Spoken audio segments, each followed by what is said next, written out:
quando acabaram essas obras, que segundo o senhor Aurélio era esse anexo com 4 quartos, 4 suítes, era piscina, reforma na piscina, campo de futebol e mais um anexo com salas.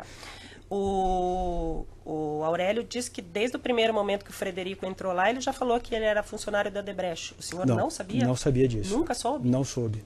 Nunca soube. Não soube. Como eram feitos os pagamentos, o senhor sabia? Também não soube. O senhor sabia que existia lá no depósito um centro de custos, um depósito? Não, eu vim saber tudo isso, doutora, depois quando a imprensa divulgou e aí eu fiquei sabendo de tudo como aconteceu.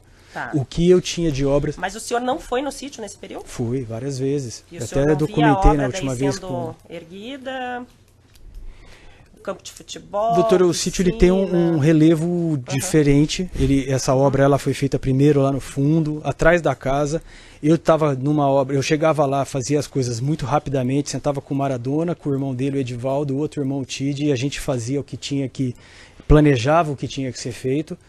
E eu fazia esses comentários, essas coisas, olhava por cima, assim, que estava acontecendo a obra e ia embora. Esse era meu dia a dia nesse primeiro momento, porque não tinha como ficar no sítio com obra, com gente, então eu evitava um pouco esse período. Tá.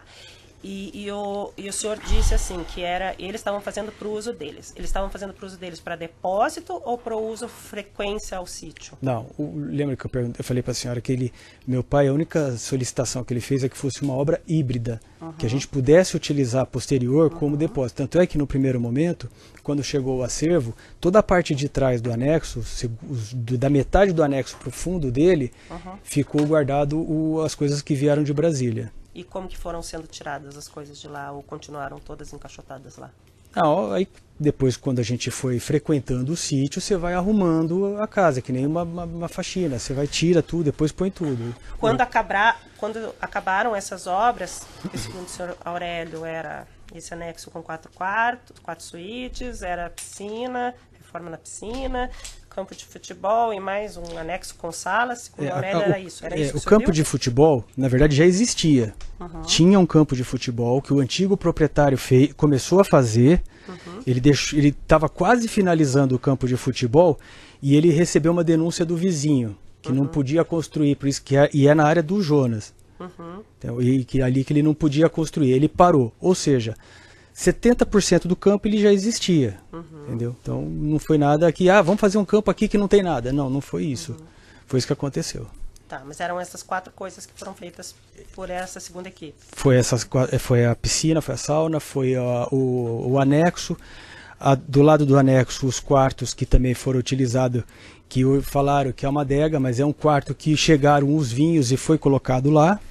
Não foi construído para ser uma adega. Não é uma adega, é um quarto.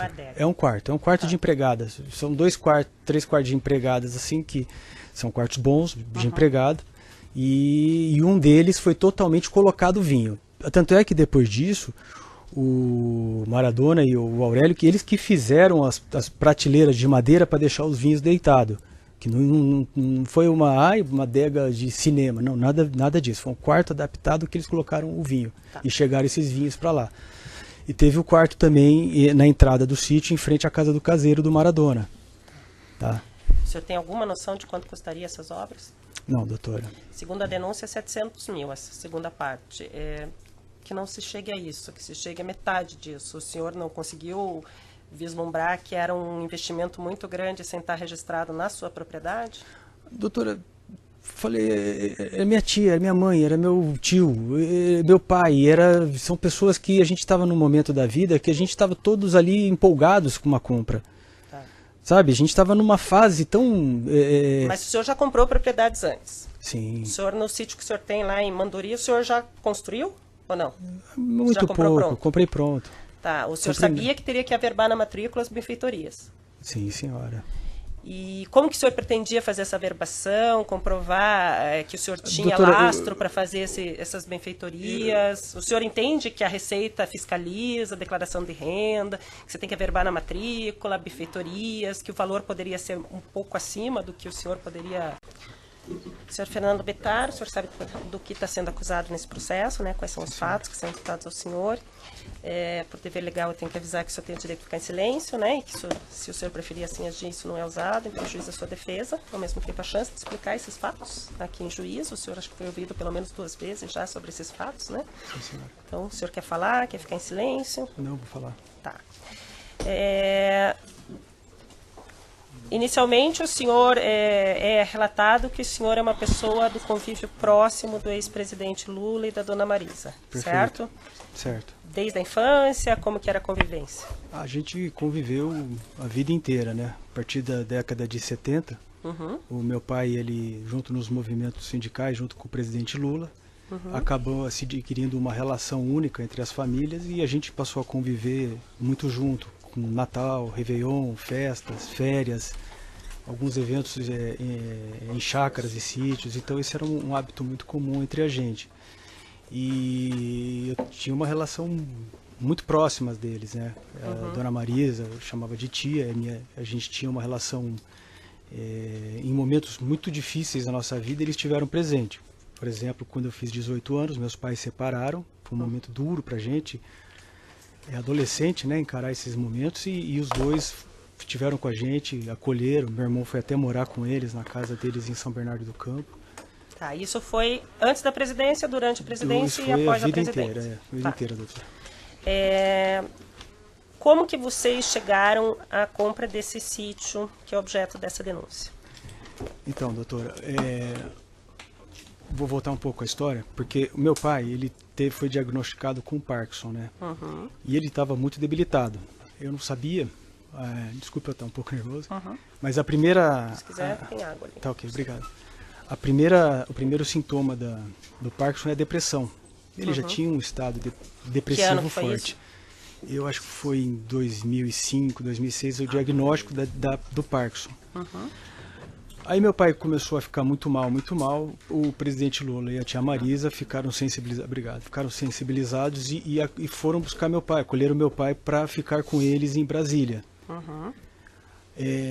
O meu pai, ele foi realmente melhorando porque houve uma mudança do medicamento do meu pai, um acompanhamento mais de perto com o médico que eles tinham lá, caminhava, pescava, então jogava mexe-mexe, foi o dia a dia dele lá em Brasília.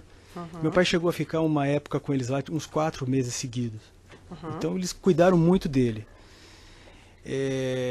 Meu pai muito sensibilizado com tudo que estava acontecendo, porque já estava chegando no final do governo, e meu pai estava querendo reunir a família, por causa da doença. Ele falou, os meus filhos, cada um está morando num lugar. Meu irmão morava no Rio, eu morava em São Paulo, minha irmã morava em Campinas e meu pai morava em São Vicente.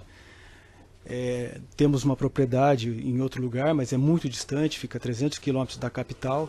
Então, qual que é esse outro lugar? É Manduri. Manduri é a cidade que meu pai nasceu. É a cidade que meu pai nasceu. E minha esposa é de lá.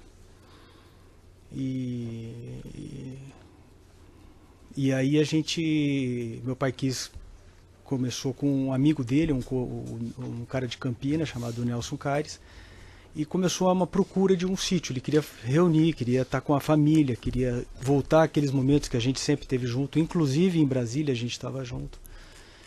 Aí eu mesmo fui visitar alguns sítios na redondeza ali em Campinas, na região de Campinas, junto com esse Nelson. Com o Nelson. Eu lembro até que acho que meu pai queria até comprar o sítio do Nelson. O Nelson mora numa casa que é meio sítio, meio chácara, fica em Joaquim Egídio. E aí eu lembro que pintou uma oportunidade num site que eles viram, e meu pai me comunicou e eu fui visitar esses sítios. O proprietário que te acompanhou na visita? Na primeira visita eu fui eu fui com ele, e aí ele estava lá, o filho do proprietário. O filho, lembra o nome? Eu não lembro o nome, lembro que estava ele, a esposa e um filhinho novo. E quem te acompanhava? Geralmente o Nelson. O Nelson tinha um amigo que era corretor, que às vezes ia, mas eu não posso precisar se eles estavam nessas idas. Eu sei que foram várias idas em sítios que eu fui. Mas o senhor estava procurando para o seu pai, então, não era para o senhor? Não, meu pai. O teu pai que queria? Queria comprar um sítio. Tá. E aí o senhor viu esse sítio, gostou desse sítio? Aí eu vi o sítio, achei que seria interessante, só que eu não tinha condições de pagar esse sítio. Tá. Foi te pedido quanto? Lembra? Na verdade foi pedido no valor total 1,5 milhão no sítio, e eram 2 matrículas, só que o proprietário deixou claro que não venderia separadas as matrículas, né? Tá. Então eu precisava adquirir a minha matrícula, que era no valor de 500, e eu não tinha outro 1 milhão. Tentei vender essa propriedade no interior, não consegui. Quanto que valia essa propriedade em Manduri? Essa propriedade é uma propriedade de 29 alqueires. Ela, nos dias de hoje, ela deve oscilar entre 60 a 90 mil reais o alqueire.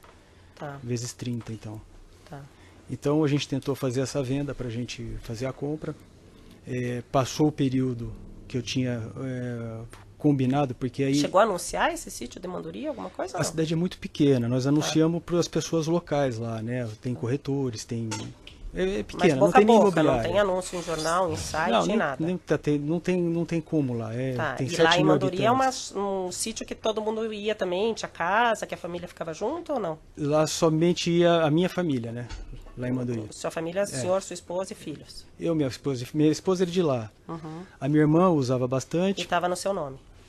Tá no meu nome e da minha irmã. Tá.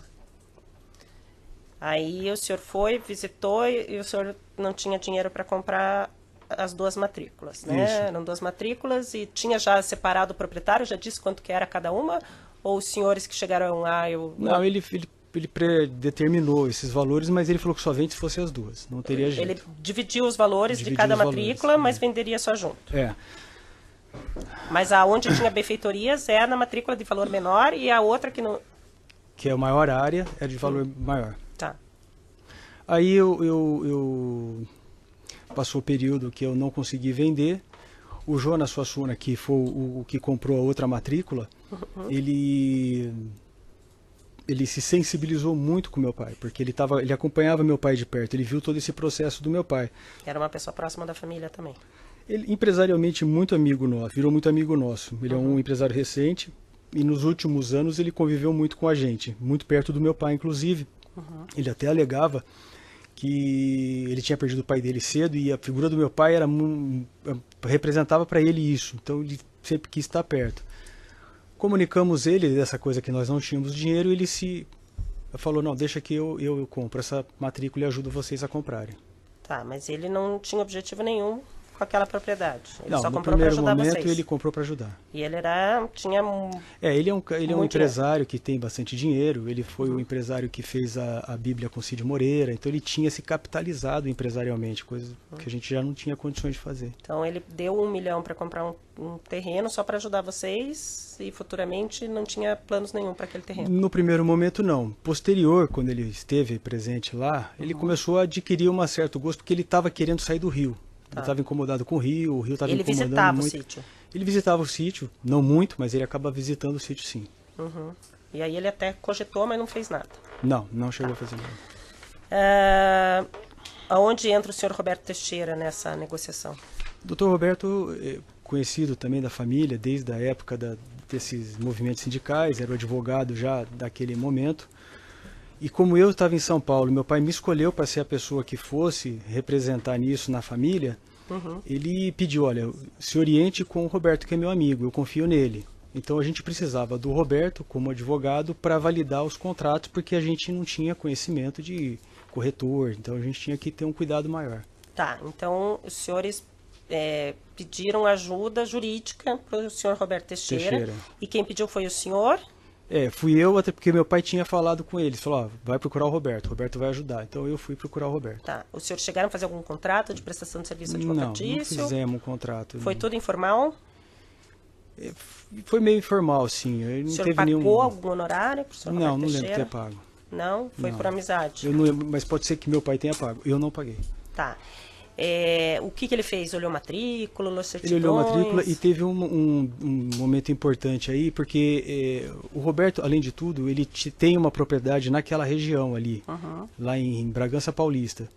Então ele sabia que ali é uma área de proteção ambiental, é uma área que tinha um cuidado no mapa. Eu lembro que ele até falou pra gente, olha, vou fazer uma análise para ver se isso te permite construir ou vender, ou então, porque, se não me engano, teve uma lei que alterava a questão ambiental. Não sei se foi o Código Florestal, isso eu não posso lhe dizer, doutora, mas eu lembro que teve um fato marcante naquele período em 2010. Tinha uma área de Uma área de preservação, acho que ele é serra. Registrada na matrícula. Ele achava que ele ia fazer uma análise e se tivesse, ele até falou que a gente não deveria comprar o sítio, mas aí ele viu que não tinha problema e a gente comprou. Tá. E se tem área de preservação, o senhor sabe? Se tem alguma coisa averbada na matrícula? Não, pelo menos foi o que ele me autorizou a comprar naquele momento. Não sei se teve mudanças em relação a hoje. O senhor sabe alguma área do sítio que não pode construir, alguma área que tem que ficar intocada? Não, tem a área assim? do Jonas, né? A área do Jonas, ela passa uma área florestal mesmo. Tem uma parte, sim. Mas a minha parte, acho que se tiver Então a área muito do pouco, Jonas não pode construir? Tem uma parte que não pode, Tá, isso foi orientado também? Isso foi orientado na época. Tá.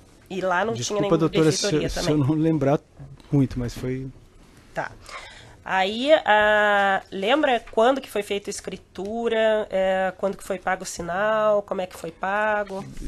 Eu dei uma entrada de um cheque como se fosse um calção para o proprietário e ele aguardou o período que a gente fosse efetivar essa compra quando eu vendesse o meu sítio.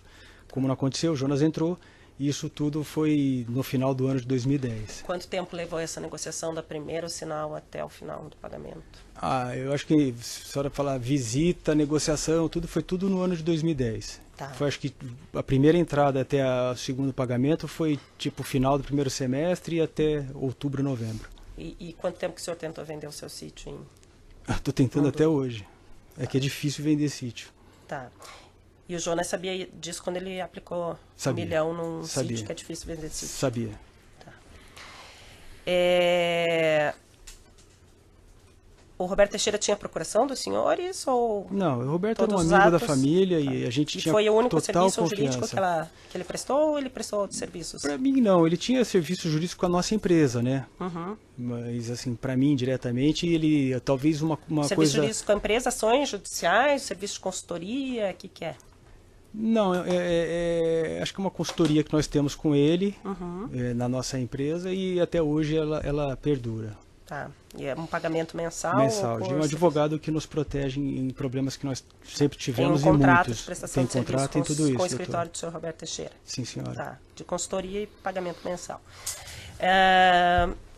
Aí o senhor comprou, foi feita a matrícula no mesmo dia, estava o senhor, o Suassuna, o antigo proprietário, como é que foi o dia da assinatura da escritura e quando foi levado para o registro?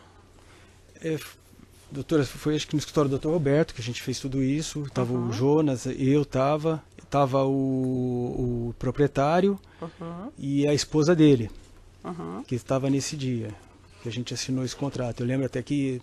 Foi feito primeiro um contrato, depois a escritura e depois o registro? O senhor não sabe se foi feito tudo junto? Não sei dizer, doutora. Acho que eu acredito que na minha mente, assim, agora, parece que foi tudo junto. Não tinha um compromisso de compra e venda antes? Tinha um compromisso de compra e venda quando eu dei aquela entrada. Tá. Eu fiquei com um contrato de compra e venda. E efetivou-se quando eu finalizei, quando meu pai me passou o dinheiro para minha conta e depois ele se transformou numa doação. Tá, até os 500 mil o senhor precisava dessa doação do seu pai? Tá. E o seu pai queria o sítio, foi comprado no seu nome por quê? Eu já cuidava das coisas do meu pai, né? Meu pai já estava com o problema do Parkinson, já tinha dificuldade de mexer a mão e mas principalmente o computador. Mas chegou a ser interditado em algum momento? Na época era? Não, na época, assim, interditado, a senhora diz dele não poder... não poder fazer os atos por si só? Era mais... Ele tinha essa coisa de ele... Começou a passar as coisas. Eu já cuidava das finanças da família, porque eu sou mais organizado na parte financeira. Meus irmãos já são um pouco desorganizados, então meu pai sempre confiou em mim a questão financeira dele. Foi um dinheiro que ele recebeu de uma anistia, quando ele foi sindicalista. Era um dinheiro que ele tinha, ele gostaria de aplicar, e um pouco da cultura árabe dele de propriedade não se perde, né? Então ele quis esse investimento. Tá, então ele pediu para o senhor comprar no nome do senhor, deu o dinheiro para o senhor comprar, o dinheiro era dele, mas ele falou para o senhor comprar no nome do senhor porque o senhor era mais organizado e era a pessoa que ele confiava mais na família, é isso? Isso. Mas o senhor entende que o sítio é dele? Ou o senhor da entende família. Que é do senhor? É da família. É da família, meu e dos meus irmãos. Tá, no futuro dividiria entre os Eu três. tenho um compromisso com meus irmãos, esse é um compromisso ético. Tá. Como é que foi as primeiras conversas para que houvesse uma reforma do sítio e quando que a dona Marisa entrou nessa reforma? Aliás, vocês compraram, já tinha uma estrutura. Tinha, era muito bem cuidado, inclusive, doutora. O antigo proprietário... Já cabia a tua família? Cabia. Tá. A nossa necessidade era totalmente atendida, o sítio era muito bem cuidado. O ex-proprietário, ele era um cara de sítio, ele gostava de fazer, se não me engano, acho que já era a segunda ou terceira propriedade que ele fazia, toda feita com muito capricho. E a gente, quando comprou o sítio, a gente quis somente fazer umas adaptações, que não seriam muitas, eram adaptações para receber o nosso pessoal. Ia ser um sítio de convivência. O senhor estimava investir quanto para fazer essas adaptações? Era muito pouco. Vamos dizer, no primeiro momento, assim, uns 20 a 30 mil reais, mas sabendo que sempre ia tendo obras ao longo do sítio, que eles foram ocorrendo e eu gastei mais do que isso. E aí, desculpa, entrou a dona Marisa. Então, aí o que aconteceu? O meu pai, com a questão de estar em Brasília com eles, começou a conviver com um drama que eles estavam passando lá, que era a questão do acervo. Eles tinham uma grande quantidade de coisas que eles precisavam trazer e eles não sabiam para onde, não tinham aonde. E isso estava chegando já no final. Quando nós efetivamos a compra do sítio, meu pai comunicou a dona Marisa: olha, eu comprei um sítio para nossa família e eu estou colocando ele à disposição para vocês darem uma olhada no acervo.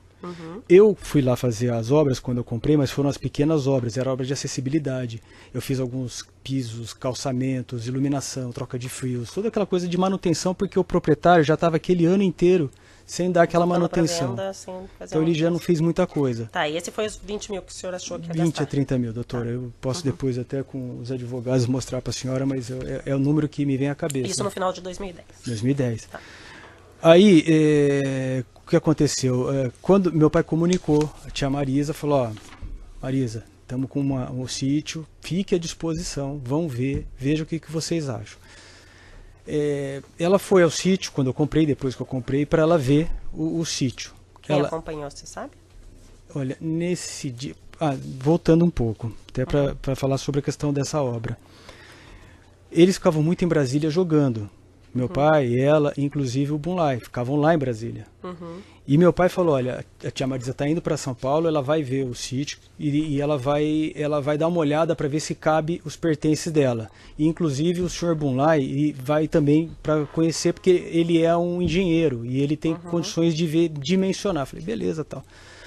Eu acho, doutora, que nesse dia foram a tia Marisa, foi o Bunlai, foi mais uma pessoa, um sócio, um empresário, não lembro, estava junto com o Bunlai, mas eu não sei dizer o nome dele, e dimensionou o que precisava. Eles viram que, olharam o sítio, viu que não dava para fazer as coisas.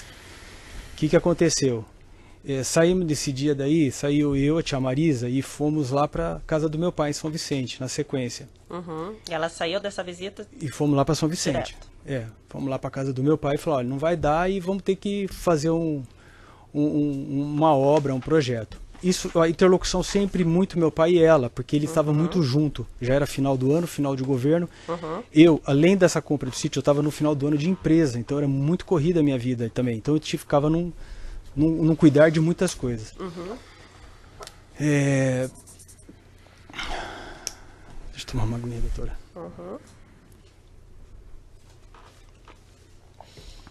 Aí eu lembro que meu pai comunicou que ia ter uma intervenção, que precisava fazer algumas obras e que a tia Marisa ia tocar a obra, Bunlai seria essa pessoa que iria fazer, e o único pedido que meu pai tinha feito é que fosse uma obra híbrida, não fosse obra que descaracterizasse o sítio, porque ela poderia fazer como se previa-se um galpão.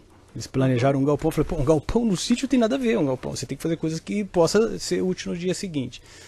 Aí começou a obra através do Sr. Bunlai.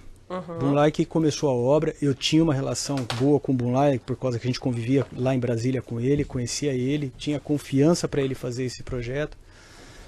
E aí começou a obra com o Bunlai, e o Bunlai levou uma equipe dele, não sei dizer porquê, mas foi uma equipe que começou a obra atrás da casa, começou a fazer o alicerce e começou a dar muito problema com a equipe dele. Era uma equipe bagunceira, que fazia arruaça, bebiam... Mas exatamente o que ele ia fazer, o senhor sabia? E tinha o projeto do anexo já. Ele ia fazer um... Já foi mostrado para o senhor desde o início um projeto. O projeto do anexo. E o senhor aprovou, dona Marisa aprovou? Então, quem cuidava de tudo, tinha autonomia para cuidar, dada pelo meu pai, era a tia Marisa. Falou, olha, pode fazer o que você achar interessante. O que tinha pré-combinado era o que a gente gostaria que não fosse. Então ela falou, preciso construir um anexo, construir algumas outras coisas para trazer. E falou, tá bom, então você faz, constrói, só por favor não descaracterize o sítio. E aí ia fazer uma benfeitoria no seu sítio ou da sua família e o senhor não indenizaria de forma alguma. O senhor ia ter esse benefício sem indenizar ninguém, sem repagar ninguém. Doutora, pelo grau de relacionamento que a gente tem, a gente imaginou o seguinte, bom, eu não precisava de obra. Eles estavam utilizando o sítio. Ou seja, eles que têm que arcar com a despesa dessa obra. Tá. Então o senhor não tem nem ideia de quanto que o Bulay gastou lá? Não tenho ideia. Eu vim saber depois nos autos, acompanhando com os meus advogados, que eles foram falando. Mas, doutora, volto a falar, as obras são simples, foram superdimensionadas, porque elas não são obras de valores vultuosos. Então, nada que assuste aos olhos. Então, esse era até um cuidado que a gente pode ver. Mas por mais que sejam simples, só na parte do Bulay existe uma planilha bem detalhada de custos que dá 150 mil reais. O senhor acha que isso é um valor baixo? Não acho um valor baixo, doutora, pelo amor de Deus. A gente não pode até menosprezar essa questão do dinheiro e orçamento, haja vista o valor do sítio. Mas se tratando do que precisava fazer e com o empresário, que é o Bulay, eu falei para ele tem condições de fazer, eu não teria condições de fazer uma obra. E se ele fizesse para o senhor acharia normal um amigo fazer uma obra de 150 mil? Sem cobrar nada, não acho normal, tanto é que eu tenho outra propriedade e ninguém fez uma obra para mim. Foi um caso... Então ele fez isso aí, o senhor não sabe se o presidente ou a senhora Marisa pagou alguma coisa para ele? Não, eu não sei dizer se eles pagaram, mas na minha cabeça... Mas foi na sua propriedade e o benefício foi para o senhor? Sim, e na minha cabeça, doutora, eu imaginava que isso eles teriam que pagar, porque eu estava cedendo um espaço para eles construírem alguma coisa. E não fizeram nenhum contrato, o senhor, com eles de... Não, nenhum contrato, doutora. Aí o Bulay saiu. A equipe que o Bulay colocou lá saiu. Quando houve esse problema, doutora, eu comuniquei o Bulay primeiro. Falei, Bulay, nós estamos com um problema seríssimo. Esses seus funcionários estão gerando um problema aqui para mim, uma arruaça, bagunça, bebendo, ouvindo música alta. Isso não faz sentido. E comuniquei também a tia Marisa sobre esse problema. E inclusive o Aurélio, que era a pessoa que acompanhava essa questão do acervo, ele foi a pessoa que, vamos dizer assim, ele tinha que fazer os trabalhos de dimensionar, trazer. Eu comuniquei ele também. Depois disso, o que eu comuniquei com o Bulay, ele prontamente mudou a equipe. Ele tirou essa equipe e pôs uma nova equipe para trabalhar. Eu não vi mais o Bulay lá. Eu também teve um intervalo que a gente deixou de ir porque se juntou com o Réveillon, fim de ano de empresa. Mas a única coisa que chama a atenção é que era uma nova equipe que estava trabalhando maior e mais profissional. E foi passado o nome dessas pessoas para o senhor, por questão de segurança, porque eles dormiam lá? Não, porque... Quantas pessoas que estavam dormindo na sua propriedade? Não tinha. Eu tinha esse acompanhamento com o caseiro Maradona, que me alertava quando esse problema subia de tom, como foi o caso dos meninos lá. E eu tinha a confiança das pessoas envolvidas, Bulay, na minha cabeça era o Bulay, era a equipe. Era o Bulay na segunda na minha equipe. Cabeça era a equipe dele. O Aurélio disse que desde o primeiro momento que o Frederico entrou lá, ele já falou que ele era funcionário da Odebrecht. O senhor não sabia? Não sabia disso. Nunca soube? Não soube. Nunca soube? Não soube. Como eram feitos os pagamentos, o senhor sabia? Também não soube. O senhor sabia que existia lá no depósito um centro de custos, um depósito? Não, eu vim saber tudo isso, doutora, depois quando a imprensa divulgou e aí eu fiquei sabendo de tudo como aconteceu. O que eu tinha de obras... Mas o senhor não foi no sítio nesse período? Fui, várias vezes. E o senhor não documentei via a na última vez com erguida, campo de futebol, doutora, o sítio ele tem um relevo diferente. Essa obra ela foi feita primeiro lá no fundo, atrás da casa. Eu estava numa obra, eu chegava lá, fazia as coisas muito rapidamente, sentava com o Maradona, com o irmão dele, o Edivaldo, o outro irmão, o Tide, e a gente fazia o que tinha que... planejava o que tinha que ser feito.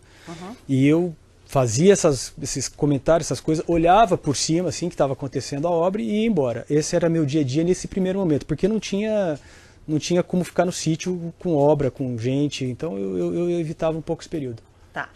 E o senhor disse assim, que eles estavam fazendo para o uso deles. Eles estavam fazendo para o uso deles para depósito ou para o uso frequência ao sítio? Não, lembra que eu falei para a senhora que meu pai, a única solicitação que ele fez é que fosse uma obra híbrida, que a gente pudesse utilizar posterior como depósito. Tanto é que no primeiro momento, quando chegou o acervo, toda a parte de trás do anexo, da metade do anexo para o fundo dele, ficou guardado as coisas que vieram de Brasília. E como que foram sendo tiradas as coisas de lá ou continuaram todas encaixotadas lá? Aí depois, quando a gente foi frequentando o sítio, você vai arrumando a casa, que nem uma faxina. Você vai, tira tudo, depois põe tudo. Quando acabaram essas obras, que segundo o senhor Aurélio era esse anexo com 4 quartos, 4 suítes, era piscina, reforma na piscina, campo de futebol e mais um anexo com salas, segundo o Aurélio era isso. Era isso o campo de futebol, na verdade, já existia. Tinha um campo de futebol que o antigo proprietário começou a fazer. Ele estava quase finalizando o campo de futebol e ele recebeu uma denúncia do vizinho, que não podia construir, por isso e é na área do Jonas. Então, ali que ele não podia construir, ele parou. Ou seja, 70% do campo ele já existia, entendeu? Então não foi nada que, vamos fazer um campo aqui que não tem nada. Não foi isso. Foi isso que aconteceu.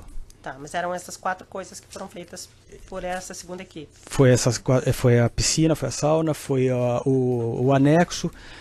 Do lado do anexo, os quartos que também foram utilizados, que falaram que é uma adega, mas é um quarto que chegaram os vinhos e foi colocado lá. Não foi construído para ser uma adega. Não é uma adega, é um quarto. É um quarto de empregadas. São 3 quartos de empregadas, assim, que são quartos bons de empregado. E um deles foi totalmente colocado vinho. Tanto é que depois disso, o Maradona e o Aurélio, eles que fizeram as prateleiras de madeira para deixar os vinhos deitados. Que não foi uma adega de cinema, não, nada disso. Foi um quarto adaptado que eles colocaram o vinho. E chegaram esses vinhos para lá. E teve o quarto também na entrada do sítio, em frente à casa do caseiro do Maradona. Tá? O senhor tem alguma noção de quanto custaria essas obras? Não, doutora. Segundo a denúncia, 700 mil, essa segunda parte. Que não se chegue a isso, que se chegue a metade disso. O senhor não conseguiu vislumbrar que era um investimento muito grande sem estar registrado na sua propriedade? Doutora, falei, é minha tia, é minha mãe, era meu tio, meu pai, são pessoas que a gente estava num momento da vida que a gente estava todos ali empolgados com uma compra. Tá. Sabe, a gente estava numa fase tão... Mas o senhor já comprou propriedades antes? Sim. O senhor, no sítio que o senhor tem lá em Mandoria, o senhor já construiu ou não? Muito pouco, pronto? Comprei pronto. Tá, o senhor sabia que teria que averbar na matrícula as benfeitorias? Sim, senhora. E como que o senhor pretendia fazer essa averbação, comprovar que o senhor tinha lastro para fazer essas benfeitorias? O senhor entende que a Receita fiscaliza a declaração de renda, que você tem que averbar na matrícula, benfeitorias, que o valor poderia ser um pouco acima do que o senhor poderia... Eu entendo, doutora, mas naquele momento que a gente estava, e pelas pessoas que estavam envolvidas, e a gente sentiu seguro, sentiu protegido, não protegido no sentido de fazer algo errado, mas, nós tínhamos o doutor Roberto que estava lá como um amigo nosso que jamais ia deixar acontecer alguma coisa errada com a gente. A cabeça da gente funciona assim, doutora. Tá. Mas, inclusive, a reforma e as benfeitorias estavam sendo acompanhadas por o senhor Roberto Teixeira? Não, o Roberto não. O Roberto foi o importante só na compra. Você estava assessorado pelo Roberto na compra, não depois. Na compra, mas ele sabia que ia ter a adega, ele sabia que ia ter o acervo. Então ele sabia tudo isso. Então a gente, como é um grupo de amigos, a gente não sentiu-se desamparado. Eu não tenho a leitura... Hoje aprendi muito, doutora. A gente aprende muito, infelizmente, de uma forma dura. Que a gente... Tá dando 30? Pode parar então, começar um novo. Posso tomar uma água aqui?